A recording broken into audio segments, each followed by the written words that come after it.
매일 아침을 뉴스로 깨웁니다. YTN 라디오 출발 새아침. 청취자 여러분 안녕하십니까. YTN 라디오 출발 새아침의 백병규입니다. 임종석 대통령 비서실장이 어제 청와대 충축안에서 국민투표법 개정을 촉구하는 입장문을 발표했습니다. 개헌의 진정성이 있다면 국민투표법 개정을 우선 진행해야 한다. 개헌을 하겠다면서 협조하지 않는 건 이율배반적이며 직무유기라면서 국회에 그 강도 높게 국민투표법 개정을 이제 촉구했는데요. 이런 가운데 자유한국당의 그 김성태 원내대표, 대통령과 여야 원내대표의 개헌 회동을 제안을 했죠. 현재로서는 그 앞길이 잘 보이지 않는 정치권의 개헌 논의. 오늘 2부에서 민주평화당의 헌정특위위원장을 맡고 있는 천정배 의원과 이 문제 살펴보겠습니다. 바른미래당 안철수 인재영입 위원장이 야권의 대표에게 힘을 모아달라. 이번엔 양보도 연대도 없다면서 서울시장 출마 선언을 했습니다. 이미 서울시장 출마 선언을 한 다른 후보들은 이 장면 어떻게 지켜봤을까요? 오늘 1부에서는 더불어민주당 박영선 의원 만나보겠습니다. 수시임 모집에서 수능 최저 학력 기준 폐지 권고, 정시 확대 등 이 대입시와 관련한 교육부의 다소 그 어정쩡한 태도가 논란이 되고 있습니다. 가장 혼선을 빚는 사람들은 아마 그 수능을 준비하고 있는 학생들이겠죠. 오늘 3부에서 교육 현장의 목소리 들어보겠습니다. 평양에서 열린 우리 측 대중 가수들의 그 공연이 그 화제가 됐습니다만 북한을 찾은 것은 그 가수들뿐만이 아니었죠. 우리 측 태권도 시범단도 평양 공연을 성황리에 마치고 왔는데요. 오늘 3부에서 우리 측 태권도 시범단 주장을 맡은 이의성 선수 직접 만나보겠습니다. 4월 5일 목요일입니다. YTN 라디오 출발 새 아침. 먼저 광고 듣고 지금까지 들어온 뉴스 정리해보겠습니다.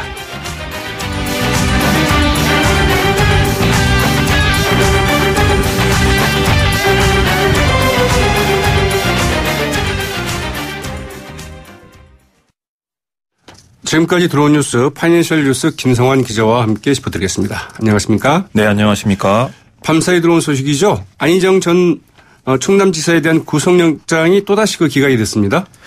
네, 비서 등 성폭행 혐의를 받는 안희정 전 충남지사에 대한 구속영장이 다시 또 기각이 됐습니다.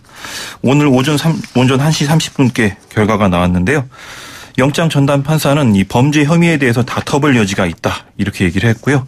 피의자가 도망할 우려가 있다거나 이 방어권 행사의 범위를 넘어서 증거를 인멸하고 있다는 점에 대한 소명도 부족하다는 의견을 내놨습니다. 안 전 지사는 이제 다시 집으로 가게 됐는데요. 취재진에게는 무슨 할 말이 있겠냐, 다 내 탓이다 이렇게 얘기를 했습니다. 법원이 안 전 지사 영장을 기각한 건 이번이 두 번째인데요. 앞서 지난달 28일 영장 전담 판사도 이 증거를 인멸하거나 도주할 염려가 있다고 보기는 좀 어렵다 이렇게 얘기를 했습니다. 네. 예, 아무래도 검찰은 비서 김지은 씨가 쓰고 후임에게 넘겼던 그 수행비서 업무용 폰이 있었는데 이 폰을 안 전 지사가 어느 정도 증거를 인멸했다 이런 정황을 포착을 했다고 하는데 재판부에서는 법원에서는 이를 받아들이지 않은 것 같습니다. 네. 범죄 혐의에 대해서 다툴 여지가 있다. 이번에 영장 기각 사유 가운데서 가장 주목되는 게 이 대목이에요? 예. 네. 그렇군요. 자, 오늘 그 남북 정상회담 실무회담이 열리게 되죠? 네, 남북은 오늘 판문점 남측 평화의 집에서 남측 정상회담 준비를 위한 의전, 경호, 보도 분야 실무회담을 열게 됩니다. 남북은 앞으로 두세 차례 실무회담을 열 예정인데요. 이 김정은 북한 노동당 위원장의 군사분계선 통과 방식, 부인 리설주 동행 여부, 여러 가지 방식을 결정할 예정이라고 합니다. 우리 쪽은 청와대 관계자 7명이 참석을 하고요. 북측도 단장을 포함한 6명의 대표단이 나올 예정입니다. 7일에는 통신 분야 실무회담도 열기로 할 예정인데요. 네. 이때 문재인 대통령과 김정은 위원장 간 한라인 구축 작업에 진전이 좀 있을 것으로 보입니다. 일단은 기술적 방식만 합의하면 전화선 설치 자체는 오래 걸리지 않을 걸로 보이고요. 네. 한라인은 청와대 문재인 대통령 집무실과 평양 노동당 청사 김 위원장 집무실에 각각 설치될 예정입니다. 통일부는 어제 남북 합의서 발표 절차도 언론에 발표했는데요. 네. 통상 남북 간 합의서가 체결되면 법제처 심사와 국무회의 심의를 하게 되고요. 대통령실 비준을 거쳐서 공포 발표할 예정입니다. 네. 또 재정적 부담이 따르는 합의서는 국회 비준을 거칠 예정이라고 합니다. 네. 임종석 대통령 비서실장이 4월 임시국회에서 국민투표법 개정을 처리해달라 이렇게 촉구를 했죠? 네, 청와대가 개헌 논의와 관련해서 이 국민투표법 개정을 4월 임시국회에서 처리해달라 이렇게 요청을 했습니다. 청와대는 6월 13일 지방선거와 동시에 개헌 투표를 하겠다는 로드맵이 있는데요. 그러려면은 이달 23일까지는 법이 개정이 돼야 투표인 명부를 만들 수 있다고 합니다. 네. 현재 국민투표법은 효력을 잃은 상태입니다. 헌법재판소가 이 국민투표법 일부 내용에 대해서 헌법 불합치 결정을 내렸기 때문인데요. 네. 이 헌법 불합치는 시한 내에는 법을 개정해야 효력이 계속 발생을 합니다. 그 효력 발생 시기가 2015년 12월까지인데요. 이 당시 그 개정을 못했기 때문에 2016년부터 법이 효력을 상실한 상태입니다. 네. 사실 법이 죽었다는 소리죠. 현재는 개정하지 않으면 국민투표를 실시할 수가 없고요. 여야는 엇갈린 반응을 보이고 있습니다. 여당인 더불어민주당은 6월 개헌 국민투표를 위해서는 조속히 법 개정에 나서야 한다 이렇게 밝혔고요. 네. 정의당까지는 여기에 동조를 하고 있습니다. 이 재윤경 민주당 원내대변인은 이 국민투표법 개정이 이 국민 개헌을 위한 선행 과제라고 얘기를 했고요. 네. 자유한국당이나 바른미래당 등 보수 야당은 국회 내 개헌 논의가 우선이지 뭐 벌써부터 이 개정을 얘기를 하냐 이렇게 비판을 했다고 합니다. 네. 국민투표법 어떤 게 문제가 되고 있는 거죠? 예, 재외국민투표와 관련한 그 근거가 명확하지 않아서 이 재외국민이 완전히 투표를 할 수가 없게 됐다고 합니다. 네. 재외국민 가운데서도 이제 그 국내에 말하자면 주소지를 두고 있지 않은 예. 재외국민들의 그 투표권을 이제 제한하고 있는 거. 예, 현재 임시 거주하는 문제라는 거죠? 예. 네, 알겠습니다. 자유한국당 그 김성태 원내대표, 그 대통령과 여야 원내대표 간의 그 개헌 회동을 제안을 했습니다. 네, 김성태 자유한국당 원내대표가 어제 청와대와 여야 원내대표 협상 테이블을 마련해달라 이렇게 공식 요청을 했습니다.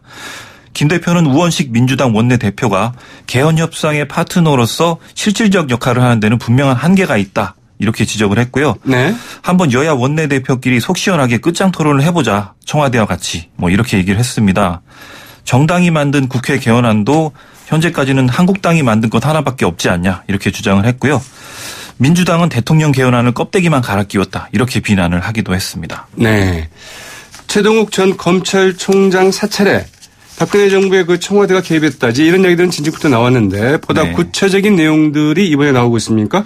네, 언론 보도를 통해서 점점 구체적인 정황이 나오고 있습니다. 이 박근혜 정부 때 최동욱 전 검찰총장은 혼외자 문제로 총장직을 사퇴했었는데요. 사찰에 국정원이 조직적으로 개입한 정황이 속속 드러나고 있다고 합니다. 국정원 상부 지시가 있었다는 진술이 계속 나오는데요. 제3의 인물이 처음에 이 사건이 불거졌을 때는 뭐 서초석 과장 얘기가 나왔는데 제3의 인물이 혼외자 정보를 제공했다 이런 진술도 나왔다고 합니다. 네. 현재 검찰은 박근혜 정부 청와대가 직접 개입했을 가능성이 높다고 보고 있고요. 검찰은 최 전 총장의 혼외자 의혹에 관한 정보가 국정원 윗선으로부터 흘러나왔다 이런 진술을 확보했다고 합니다. 네. 여기에다가 사찰에 앞서서 남재준 당시 국정원장의 승인을 얻었던 정황도 포착이 됐다고 합니다. 네. 그렇다고 한다면 당시 국정원이 네. 아주 조직적으로 개입을 했다. 이렇게 봐야 되겠네요. 예. 네. 정부가 그 온종일 돌봄 체계 구축 계획을 내놨습니다. 네, 정부가 2022년까지 1조 원 이상을 들여서 이 학교와 지역 돌봄시설 이용 가능 인원을 20만 명 늘린다고 합니다. 어제 문재인 대통령이 직접 온종일 돌봄 체계 구축 운영 계획을 발표를 했는데요. 서울의 한 초등학교에서 학부모들을 대상으로 직접 간담회를 열었다고 합니다. 아무래도 맞벌이 부부 등 이 초등학생 자녀 양육을 지원하기 위한 대책인데요. 앞으로는 초등학생 53만 명이 돌봄 서비스를 받게 되고요. 네. 돌봄 대상도 전체 학년으로 또 돌봄 서비스 기간도 저녁 7시까지로 늘어난다고 합니다. 뭐 통상적으로 학교가 끝나면 이 초등학생 자녀를 맡길 곳이 마땅치 않은 것이 가장 문제였는데요. 네. 그러다 보니까 학부모가 이제 일과 육아를 병행하기 어렵고 특히 여성의 경우에는 이제 경력이 단절된다 이런 지적이 많았습니다. 네. 현재는 전국 초등학교에 설치된 돌봄 교실에서 한 1, 2학년 정도만 이제 돌보고 있는데요. 현재는 24만 명 정도밖에 안 된다고 합니다. 네. 현재 그 돌봄 수요는 46만 명에서 64만 명 가량인 것으로 정부는 추산을 하고 있고요. 정부는 앞으로 학교 돌봄과 마을 돌봄 이용 가능 인원을 각각 10만 명에서 20만 명씩 늘려서 2022년까지 53만 명을 돌볼 시설을 갖출 계획이라고 합니다. 네, 그렇군요. 어쨌든 이제 이런 부분들이 잘 정비가 돼야 네. 같이 맞벌이 부부들 좀 걱정 없이 직장 생활을 할 수 있고 또 아이들도 잘 키울 수 있지 않을까 싶죠. 예. 바른미래당의 그 안철수 인재영입위원장 서울시장 출마를 선언을 했습니다. 네, 바른미래당 안철수 인재영입위원장이 4일 오전 서울시의회 본관 앞에서 서울시장 출마를 공식 선언했습니다. 2011년에는 박원순 시장에게 야권 통합 후보 자리를 양보했었는데요. 7년 만에 재도전이다 이렇게 볼 수 있겠습니다. 안 전 의원은 7년 전에 서울 시민의 열망에도 답하지 못했던 기억 또한 지금도 생생하다 이렇게 밝혔는데요. 그 죄송스러운 마음까지 되새기고 사과드린다. 다시 시작하겠다. 이렇게 운을 뗐습니다. 네. 안 전 의원은 의사, 교수, 경영진 등의 경험을 서울시를 바꾸는데 모두 쏟아붓겠다. 이렇게 얘기했는데요. 박원순 현 서울시장을 견제하는 말도 많이 쏟아냈습니다. 잘하실 거라 믿었는데 7년간 제대로 변화해야 되는 시기를 많이 놓쳤다. 이렇게 얘기를 했고요. 또 서울시 예산이 시민들에게 도움이 되는 방향으로 쓰여졌는가. 많은 분들이 의구심을 갖고 있다. 이렇게 덧붙였습니다. 네. 안철수 위원장의 이 같은 발언 또 이 같은 서울시장 출마 어떻게 보고 있는지 곧이어 더불어민주당 박영선 의원 연결해서 좀 자세히 알아보도록 하겠습니다. 오늘 말씀 고맙습니다. 네, 감사합니다. 지금까지 파이낸셜 뉴스 김성환 기자였습니다.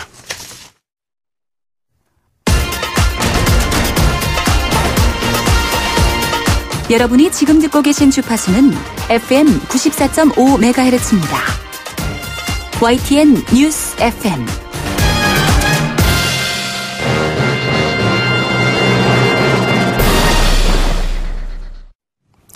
어제 안철수 바른미래당 인재영입위원장이 드디어 서울시장 출마를 선언했습니다. 이 문제 정치권에서는 어떻게 지켜봤을까요? 앞서 말씀드린 대로 더불어민주당의 그 박영선 의원 전화로 연결되어 있습니다. 안녕하십니까? 네, 안녕하세요. 네. 새로운 경쟁자가 한 명 더 나왔습니다. 한 명 더 나왔다기보다는 야당의 서울시장 후보가 이제 윤곽을 드러냈다. 이렇게 보고 있습니다. 네. 네. 7년 전 안철수를 찾았던 열망을 기억을 한다면서 그거 다시 시작을 하겠다. 내가 야권의 대표 선수다. 힘을 모아달라. 표도 모아달라. 이젠 이런 이야기일 텐데요. 어떻게 들으셨습니까? 네, 언론은 대체적으로 7년 만에 돌아서 서울시장에 출마했다는 이런 표현을 주로 썼는데요. 어쨌든 출마 선언을 하셨으니까 축하를 드립니다. 그런데 서울시장이라는 자리는 네. 어떤 대권 도전을 꿈꿨다가 중도에 포기를 하거나 아니면 패배한 분들이 경쟁하는 자리는 아니다라고 저는 생각합니다. 벤자민 바버의 그 도시 사회학자, 유명한 도시 사회학자가 대통령은 원칙을 말하고 시장은 쓰레기를 줍는다. 네. 이런 이제 그 명언을 남겼는데요. 그만큼 대통령과 시장의 역할이 다르다라는 것을 이야기하는 말입니다. 네. 여기에 비춰봤을 때 저는 서울시장은 서울 시민의 삶, 이 고단한 도시민의 삶을 얼마만큼 행복하게 할 것이냐에 대한 고민, 그리고 네.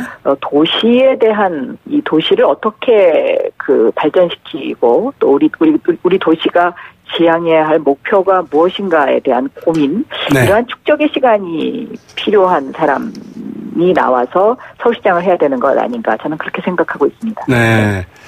그렇다면 안철수 위원장이나 박원순 서울시장 같은 경우에는 이런 반론이 가능하지 않을까 싶은데요. 하나는 박영선 의원이나 혹은 지금 우상호 의원 같은 이 두 분도 서울시장을 지금 출마하겠다고 하시지만 서울시장 그 이후까지 어떤 그 정치적인 꿈이 있는 것 아니겠는가. 이렇게 말할 수 있지 않을까요? 우상호 의원은 원래 정치를 하기 위해서 이제 그동안에 쭉 행적을 했으니까 그런 꿈이 있는 분인지는 잘 모르겠습니다만은. 네.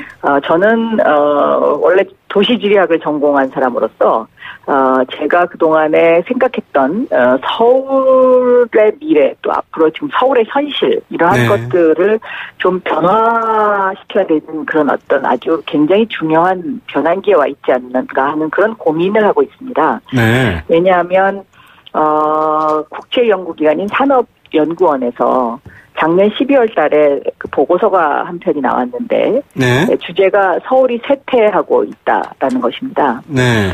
그런데 이 도시가 한번 쇠퇴 초입기에 접어들었을 때 이것을 바로잡지 못하면 그 도시가 보통 한 20년 정도 쇠퇴를 합니다. 네. 그런데 지금 지난 몇 년간 서울의 도시 경쟁력이 지속적으로 지금 떨어지고 있거든요. 네.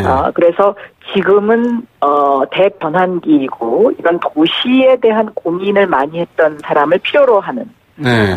그런 시기다라고 생각하고 있습니다. 네. 안철수 위원장의 그 출마 선언문을 보면은 그 38년 동안 서울 시민이었다. 방과 후 학교를 적극 지원하겠다. 또 그 미세먼지 저감 시설을 설치한다. 뭐 전시 행정을 줄이겠다. 이제 여러 이야기들을 했는데요. 네. 나름대로의 이제 서울시에 대한 서울시장에 대한 비전을 제시한 게 아닌가 싶습니다. 어떻게 들으셨습니까?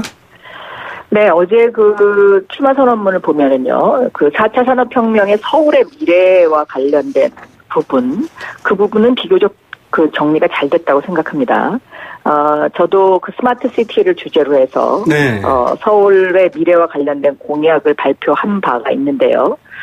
제가 발표했던 공약과 매우 유사합니다. 저는 그 블록체인 기술을 도입을 해서 그것을 기반으로 한 서울형 코인 제도를 만들어서 네. 자원봉사라든가 어떤 그 재활용 문제 이러한 것들의 어떤 열정을 서울의 그 경쟁력을 높이고 경제 에너지를 활성화하는 것으로 전환시키겠다는 공약을 이미 한 바 있고요. 네.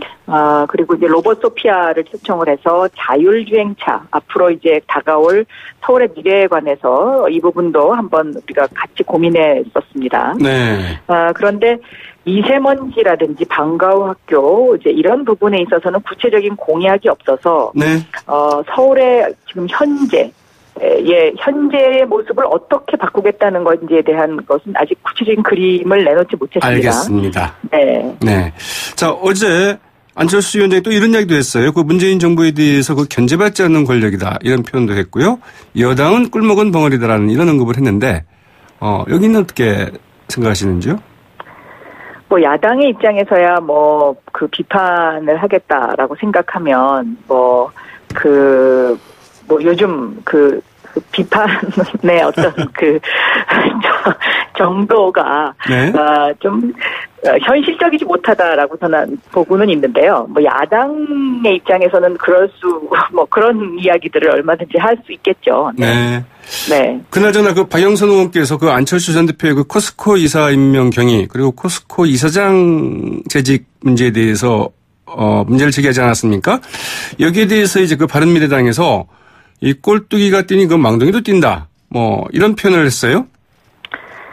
제가 생각하기에는요, 바른미래당이 너무 이 부분에 있어서 민감하고 예민하게 반응을 하는 것이 아닌가 해서 네. 오히려 제가 좀 깜짝 놀랐습니다. 왜냐하면 제가 말한 그 취지는 이 안철수 전 대표의 포스코 이사와 관련해서는 그 당시에 좀 잡음이 많이 있었고요. 네. 특히 이제 이사회 의장을 지냈었기 때문에 그 2010년도 경에 이사회 의장까지 지냈었거든요. 네. 근데 이 당시에 이제 이 포스코의 부실과 관련된 여러 가지 그 사례들이 있어서 이 부분에 있어서 어떻게 생각하시는지에 대한 명확한 그 설명이 필요하다. 제가 이제 이렇게 이야기를 했었는데요. 네. 그런데 좀 굉장히 그 지나치게 민감하고 예민하게 반응을 하고 계시다. 저는 이렇게 생각하고 있습니다. 네. 자, 이 바른미래당에서는 안철수 인재영입위원장이 서울시장 후보로 이제 확정이 됐고요. 자유한국당에서도 지금까지도 이제 오세훈 전 시장 이야기도 아직까지 좀 나오고는 있습니다만, 김문수 전 지사가 이제 공천이 거의 확실시되고 있습니다. 이렇게 보면은 1여 2야 굉장히 그 3파전의 구도가 이제 될 것 같은데, 이런 그 서울시장 서울시장 선거가 이 3파전이 됐던 것은 굉장히 오랜만인 것 같습니다. 네, 23년 만이라고. 그렇죠. 네, 23년 만인데, 그 여당 입장에서는 네. 나쁘지는 않은 것 같아요. 근데 이제 김문수 전 지사 같은 경우에는 경기도지사를 하다가 대구로 또 내려가지 않았습니까? 네. 대권에 도전했다가 또 이분도 이제 실패하고 대구로 내려가서 다시 서울로 또 서울시장에 출마한다. 이 부분을 그 서울 시민들이 어떻게 받아들일지 저는 굉장히 서울 시민의 자존심과 관련된 부분이다 이렇게 생각을 하고요. 네. 또 한편으로는 이 자유한국당의 홍준표 대표가 본인이 TK의 맹주가 되기 위해서 이 대구 출신 분들을 서울로 귀양 보내는 것 아닌가. 네. 김문수 지사를 서울로 귀양 보내는 것 아닌가. 뭐 이런 생각도 할 수 있는 부분이다. 이렇게 또 생각이 됩니다. 또 한편은 이 김문수 지사가 태극기 부대와 함께 이제 그 집회의 어떤 심볼처럼 돼 있는 분인데요. 네. 이제 과연 이것이 시대 정신에 맞는가? 뭐 이런 지적들을 할 수가 있을 것 같습니다. 네. 어제 저희가 자유한국당의 그 홍문표 사무총장과 이제 인터뷰를 했는데요. 그러나 김문수 전 지사 이처럼 사실은 여러 이제 경기지사도 하시고 뭐 여러 가지 이제 정치적인 그 역정도 겪고 그러다 보니까 그만큼 경험이 많다. 뭐 이제 이렇게 이야기를 하고 있거든요. 네. 네. 그래서 오히려 뭐 서울시장에는 더 적합할 수 있다. 이런 주장인데요. 경기도와 서울은 좀 여러 가지로 저는 많이 다르다라고 생각합니다. 아, 그렇습니까? 네. 그리고 또 대구에 내려가셨던 분이 지금 서울로 다시 올라오신다. 글쎄, 지금 아직 아마 서울 시민이신지 아니신지 그것 좀 여쭤봐야 될 것 같고요. 네. 그런 차이점이 저는 있다라고 생각합니다. 네. 서울시장 후보로 나오려면은 주소지가 서울로도 있어야 되죠? 그럴 겁니다. 네. 네. 몇 개월 전에 아마 이제 그 규정이 있을 겁니다. 있죠. 기한 규정이 네. 있죠. 네. 네. 네. 자, 그나저나 그 민주당의 그 서울시장 후보는 언제쯤 결정이 나는 건가요? 어제 선관위가 회의를 한 것으로 알고 있는데요. 4월 12일부터 24일 사이에 경선을 마무리하겠다. 그런데 서울이 마지막이다. 이제 이렇게 어제 회의 결과가 알려지고 있어요. 네. 그거로 봐서는 뭐 4월 24일경, 그러니까 4월 말경이면은 결정이 나지 않을까 생각합니다. 결선 투표가 있다고 예상을 하면 한 주 정도 더 늦춰지는 거죠? 아니요. 48시간에서 72시간 내에 이루어지니까요. 네네. 네. 네. 자, 이 결선 투표 얘기가 나와서 말인데요. 그동안 그 박영선 의원께서 계속 주장을 해왔던 것 아니겠습니까? 네. 네. 뭐 당의 결선 투표 도입에 대해서는 상당히 환영하는 입장이겠어요? 결선 투표는 저는 해야 된다고 생각합니다. 왜냐하면 네. 당의 단합을 이루고 또 50% 이상의 지지를 얻는 후보를 선출을 하기 때문에 그 본선 경쟁력을 강화시키는 이제 그런 효과가 있죠. 네. 그리고 개헌안에도 이것이 결선 투표제가 들어가 있기 때문에 이 민주당이 먼저 선제적으로 이 결선 투표제를 한번 실시해 볼 필요가 있다. 그래서 좀 더 선진화된 어떤 여론 수렴 방법을 도입하는 것이 필요하지 않나 저는 이렇게 생각하고 있습니다. 네. 그러나 그 처음에는 결선 투표 도입에 대해서 상당히 부정적이지 않았습니까? 당 지도부가요. 그렇죠. 네. 네, 당 지도부가 처음에는 결선 투표제를 안 하는 방침을 세웠던 것으로 알고 있습니다. 네, 그 당시에는 이제 서울시장 후보가 6명이나 됐기 때문에 네. 컷오프 형식을 통해서 사실상 결선 투표에 가까운 경선을 만드는 것 이렇게 이제 그 그림을 그렸던 것 같은데요. 네. 그것이 이제 상황이 바뀌고 나니까 이렇게 그 변경이 있었던 것으로 그렇게 알고 있습니다. 네. 네. 간략하게 다른 이야기 여쭤보겠습니다. 이 박근혜 전 대통령의 그 1심 선고 그 TV 생중계 결정이 나지 않았습니까? 여기에 대해서 네. 박 전 대통령 측에서는 선거 전체 생중계는 부당하다, 인권 침해다. 이제 말하자면은 아직 최종심도 아닌데 이렇게까지 할 수 있느냐 이러면서 이제 가처분 신청까지 냈거든요. 어떻게 보셨습니까? 네. 아마 이건 저는 이제 법원의 결정에 따라야 된다라고 생각을 하는데요.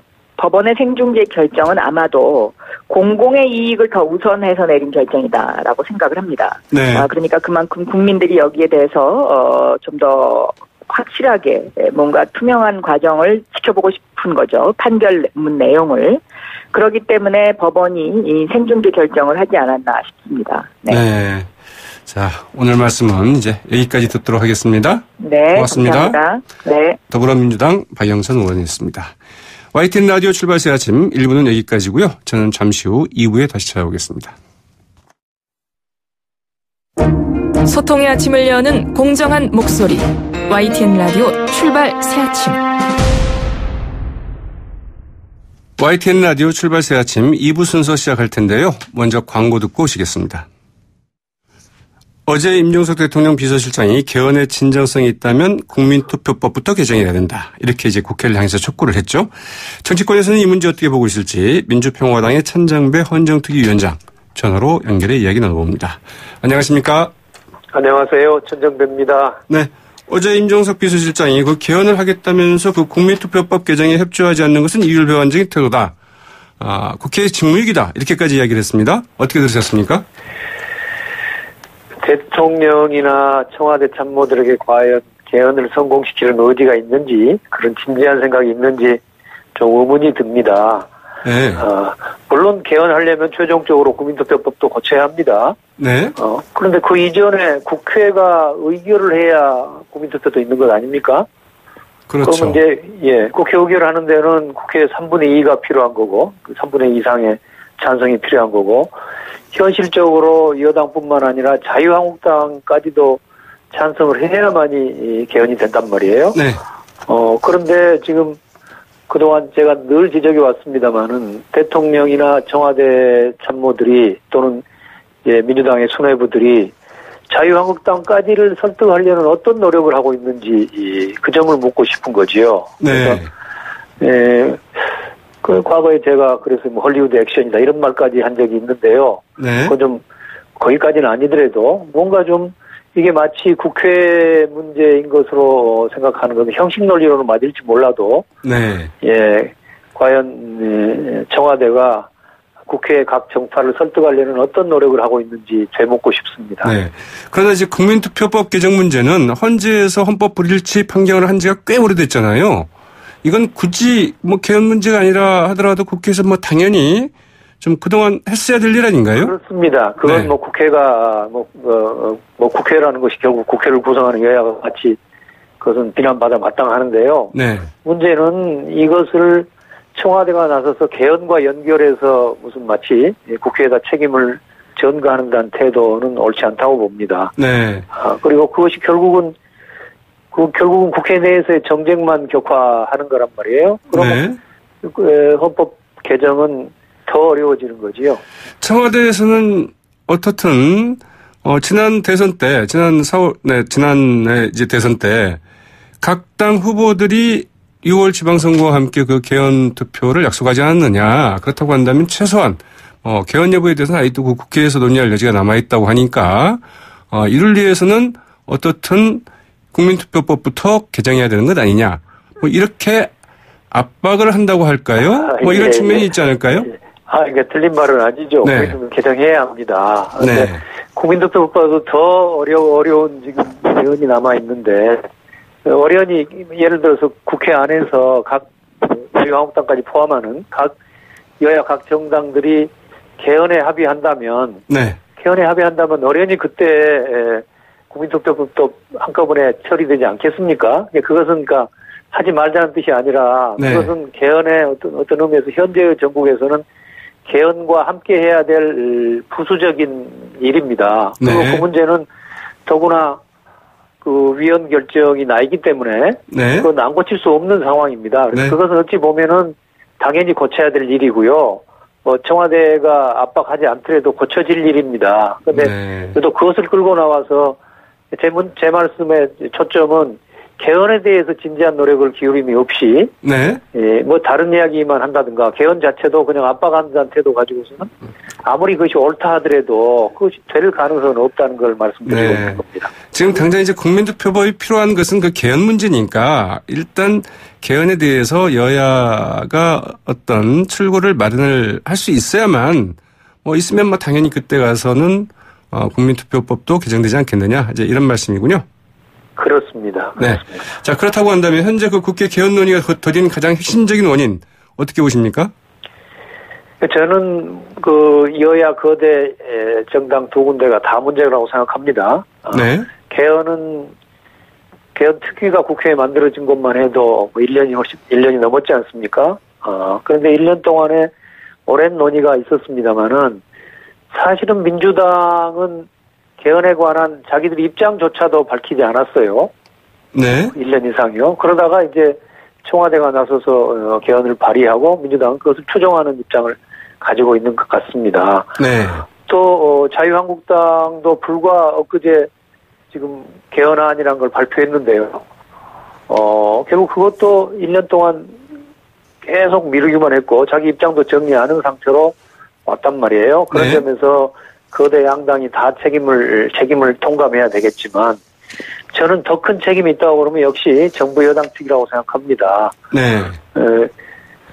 그 그러니까 정부 여당이 국정을 이끌고 개헌을 해야 될 더 큰 책임이 있어서 여당 아니겠습니까? 그런데 지난 1년간의 과정을 보면은 이 야당을 설득하려는 그런 노력을 하지 않았다는 겁니다. 네. 현실적으로 개헌은 다시 말씀드립니다만은 국회 3분의 2 이상의 찬성이 필요하기 때문에 자유한국당까지 동의를 받아야 되는 거거든요. 네. 근데 이제 그 쉽지가 않은 일이죠. 서로 여야의 입장이 워낙 동떨어져 있기 때문에. 네. 그런데 그 부분에 관해서도 문재인 대통령께서 일찍부터 해법을 제시하고 있습니다. 네. 그것은 뭐냐? 자유한국당이 이 민심 그대로 선거제도, 그러니까 비례성이 높은 선거제도를 받아들인다면 분권형 권력 구조도 할 수 있다. 이것이 문 대통령의 입장이었습니다. 네. 지금도 그것이 저는 정답이라고 생각하는데요. 그런데 지금 청와대 개헌안을 보면은 이제 대통령의 권한이나 임기를 오히려 강화하는 듯한 느낌이 있는 것이지. 네. 분권형 개헌의 생각은 전혀 없는 것으로 보인단 말이에요. 네. 근데 최근에 자유한국당은 조금 입장을 바꿔서 선거제도의 비례성을 확대할 수 있다는 그런 추상적인 언지를 좀 하고 있단 말이에요. 네. 그래서 자유한국당을 설득하려는 노력을 이제는 청와대와 민주당, 여당의 수뇌부가 더 열심히 하게 된다면 그것이 저는 지금 작은 가능성이지만 그것이 유일한 개헌의 길이라고 보는 것입니다. 네. 자, 설득을 해야 된다. 특히 이제 그 정부 여당에서 설득을 해야 된다고 얘기를 했는데요. 그 청와대와 이제 여당이겠죠. 예. 그동안에도 야당에 대해서 이 개헌 문제에 관해서 뭐 여러 가지 좀 얘기를 하자. 그리고 국회 내에서 이제 그 개헌특위, 헌정특위를 이제 구성을 해서 운영을 해오지 않았습니까? 그러나 예. 그 진척 자체가 이제 지지부진하다 보니까 대통령이 개헌안까지 발의하는 이런 상황이 된 것 아닐까요? 그러니까 형식 논리로 보면은 자꾸 네. 이제 어제 국민투표법에 관련해서도 국회가 책임이 있다는 식으로 이야기하지 않습니까? 뭐 대통령 국회가 다르니까 그렇게 말할 수 있지요. 그런데 네. 현실적인 역관계를 생각해 볼 필요가 있지요. 네. 예컨대 전 정부는 국회의원입니다. 헌법 개정안의 의결권에 참여할 수 있지요. 의결에. 문재인 대통령은 국회의원이 아니시니까 헌법 네. 개정안에 직접 표결권은 없지만 그렇다고 해서 전 정부보다도 문재인 대통령이 국회에 대한 영향입니까? 결코 그렇지 않단 말이에요. 네. 지금 헌법 개정을 현실적으로 이루어낼 수 있는 힘은 저는 문재인 대통령한테 있다고 생각합니다. 네. 그럼 그 힘을 가지고 야당들과 제가 설득이란 말은 뭐 그 여당의 안을 관철하기 위한 설득이라는 것이 아니라 문 대통령 당신이 하신 말씀처럼 어느 정도의 분권형 권력 구조에 관해서 성의를 보이면서 야당과 타협을 하려는 노력을 해야 될 텐데 그게 안 보인다는 거지요. 네. 알겠습니다. 그럼 하나만 더 묻겠습니다. 예. 이 자유한국당이 내놓은 그 개헌안 당론 어떻게 보셨습니까? 뭐 현재로서는 저는 상당히 무리하다고 봅니다. 결국 국무총리를 국회에 선출하고 대통령의 국회 해당권을 주자는 것 아닙니까? 네. 그거는 뭐 좀 내각제 내지는 이원 집정부제를 하자는 거니까 그렇게만 가서는 또 대통령이나 여당에서 받아들일 가능성은 없다고 봅니다. 네. 그래서 양쪽의 입장을 고려해 본다면 그래도 저희 민주평화당이 내놓은 국회에서 총리를 추천하는 정도로 대통령의 권한에 대해서 분산을 시도하는 것, 저는 이것이 가장 합리적인 타협안이라고 생각합니다. 네, 알겠습니다. 다른 문제 좀 여쭤보겠습니다. 그나저나 그 다른 당들은 속속 이제 그 지방선거 이 출마자들이 나오고 있고 광역자치단체장 등 뭐 서울시장 같은 이런 그 주요 광역자치단체장에 대한 이 공천도 확정이 되고 있는데 민주평화당 좀 너무 조용한 것 아닌가요? 네, 저희가 돌연당을 만들고 하면서 좀 네. 늦어진 건 사실입니다. 네, 저희 내부에서는 지금 열심히 그 부분을 준비하고 있습니다. 우선 좋은 후보들을 당 내에서뿐만 아니라 외부에서도 좀 모셔오려고 이제 인재 영입위도 만들어서 연일 저희 나름대로는 노력하고 있습니다. 네. 그런 성과가 있을 것으로 봅니다. 네, 특히 이제 그 조배숙 대표 같은 경우에는 이 호남의 그 광역단체장 이세 곳은 다 승리를 해내겠다. 바람이 불 것이다. 이제 이렇게 자신을 하기도 했었는데요. 예. 현재 분위기로 봤을 때는 어떻습니까? 예, 저도 뭐 그런 가능성을 충분히 있다고 생각하고요. 또 그것을 위해서 우리가 있는 힘을 다 해야 되겠지요. 특히 이제 호남은 그 정치 수준이 매우 높은 지역입니다. 네. 그래서 선거가 임박해 있긴 하지만, 저는 호남 주민들의 최종적인 선택은 얼마든지, 우리 자신의 노력에 따라서, 현재 그 민주당 지지율과는 다른 그런 선택이 가능하다고 생각하고 있습니다. 네. 아무래도 뭐 시간이 좀 임박하다 보니까 이 현역 의원들이 그나마 가장 그 경쟁력이 있지 않을까 싶은데 지금 그 평화와 그 정의 모임이죠. 이 정의당과 그 교섭단체 구성 때문에 현역 의원 출마는 쉽지 않은 이런 상황이지 않습니까? 그렇습니다. 이제 교섭단체를 딱 20명의 의원으로 구성했지 않습니까? 네. 그래서 한 명이라도 의원직을 내놓으면은 교섭단체가 무너져 버리는 상황이기 때문에 이제 현역 의원 출마는 쉽지 않죠. 그래서 다른 교섭단체 한두 명을 더 붙인다든가 하는 그런 노력과 함께 네. 출마 문제를 생각해 봐야 되겠습니다. 네. 한두 분 더 영입 가능성 현실적으로 가능한지요? 그게 이제 그동안 손금주 의원, 그다음에 이용호 의원 두 분 정도가 이제 현실적인 대안 아닙니까? 네.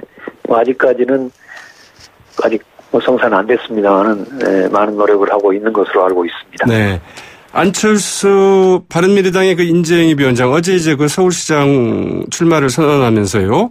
이 바른정당에 몸담고 있는 국민의당 그 출신 비례대표 그 3인방에 대해서 이제 이런 이야기를 했습니다. 그분들이 이제 탈당을 시켜달라 이렇게 이제 요청을 하니까 정치적인 신념이 다르다면은 탈당하는 게 도리다. 네, 이제 이렇게 얘기를 했거든요. 제적을 시켜달라고 하니까 이제 그렇게 얘기를 한 거죠. 결국 그 출당시킬 마음은 없는 것을 보는데 이 부분은 좀 어떻게 보셨는지요? 사실은 참 어처구니 없는 이야기지요. 예. 그 세 분의 국회의원들은 정치적 신념을 지키고 있는 분들이고요. 네. 또 재작년 총선 때 국민들의 민의를 제대로 지키고 있는 분들입니다. 원래 국민의당이 어떻게 총선에서 지지를 얻었습니까? 네. 그 국민의당은 한반도의 평화를 지키고 개혁을 강력하게 추진하겠다는 그런 입장을 가지고 있는 정당으로서 민심의 지지를 많이 얻었습니다. 그런데 안철수 대표가 작년 하반기에 느닷없이 이 정체성이 전혀 다른 바른미래당, 이제 그 당시 뭐였죠? 유승민 후보의 네, 바른정당이죠. 예, 네. 바른정당과 합당을 했습니다. 그 합당도 자기 스스로 안철수 대표 스스로도 작년 그 당대표 선거 때 스스로 네. 합당 안 한다고 확언을 했던 분들을 뒤집고 갔지 않습니까? 그렇게 된다면 자신이 민심을 배반하고 갔는데 그 민의를 지키려는 세 분의 의원들에 대해서는 당연히 네. 출당을 해주는 것이 최소한의 정치적 도리라고 봅니다. 오늘 말씀 고맙습니다. 예, 감사합니다. 지금까지 민주평화당 천전배 헌정특위 위원장이었습니다. YTN 라디오 출발새 아침 2부 순서는 여기까지고요. 저는 잠시 후 8시 10분경 3부에 다시 찾아오겠습니다.